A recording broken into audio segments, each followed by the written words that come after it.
Bom, hoje estou aqui para falar de uma das pessoas mais importantes para a ciência moderna, Galileu Galilei, que é considerado o pai da ciência moderna. Galileu Galilei realizou importantes contribuições para diversas áreas, como a física e a astronomia.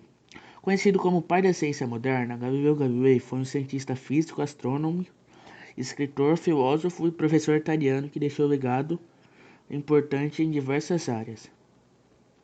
Seu estudo e contribuições ajudaram a influenciar e aprimorar a matemática, a física e a astronomia, entre outras áreas.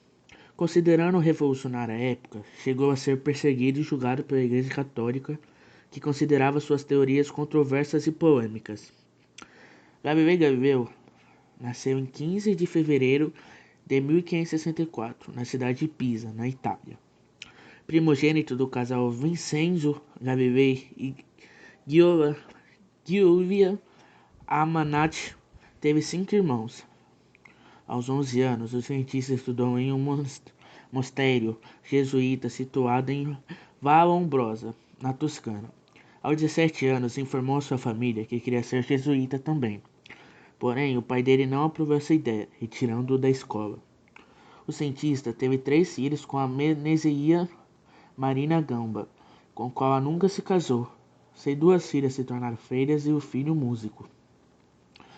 Em 1584, Galileu entrou na Universidade de Pisa para cursar medicina, mas não concluiu, pois alguns estudos indicam que ele teve problemas financeiros e por isso deixou a faculdade em 1585. No entanto, outros apontam que deixou a medicina porque nunca foi o seu desejo se formar na carreira, mas sim do pai. Fato é que Galileu trouxe importantes contribuições para essa e tantas outras áreas. Depois de sair da universidade, continuou seus estudos, especialmente nas áreas de matemática e física. Durante 2 décadas, pesquisou sobre os princípios da hidrotática, o que lhe rendeu fama à época. De 1589 a 1592, teve um cargo na Universidade de Pisa. Nos anos seguintes, ministrou aulas de geometria mecânica e astronomia na Universidade de Pádua. Permaneceu na instituição durante 18 anos, alcançando ainda mais fama e seguidores. Embora fosse muito religioso, o cientista foi acusado de heresia pela Igreja Católica, por tornar públicas suas crenças, estudos e teorias. Pouco antes de morrer, ele estava quase cego. Estudos sinalizam que ele ficou assim por observar as manchas solares sem proteção. Galileu Galilei morreu em 8 de janeiro de 1642, em Arcetri, na Itália. Antes de morrer, Galileu Galilei foi julgado pela Igreja Católica por cometer heresias, pois ele contrariava a Igreja, dizendo que a Terra não era o centro do universo. Assim, a Igreja o acusou e fez com que ele parasse de demonstrar suas teorias para os demais. Mas ele não parou por aí. Assim, ele foi chamado pelo Tribunal Católico e foi preso, mas acabou cobrindo sua presa em casa. Agora eu irei falar sobre a sua criação do telescópio. Os primeiros telescópios surgiram na Holanda por volta do ano 1600. 10 anos depois, o astrônomo italiano Galileu Galilei decidiu construir o seu próprio telescópio. O primeiro modelo tinha capacidade para ampliar em 9 vezes os objetos focados.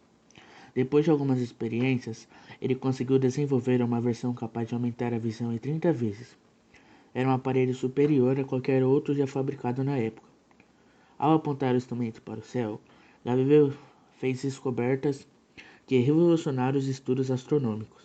Ele mostrou, por exemplo, que a Lua não tem uma superfície lisa, mas está cheia de crateras. Observando as estrelas, percebeu que elas não eram fixas e que a Via Láctea não era feita.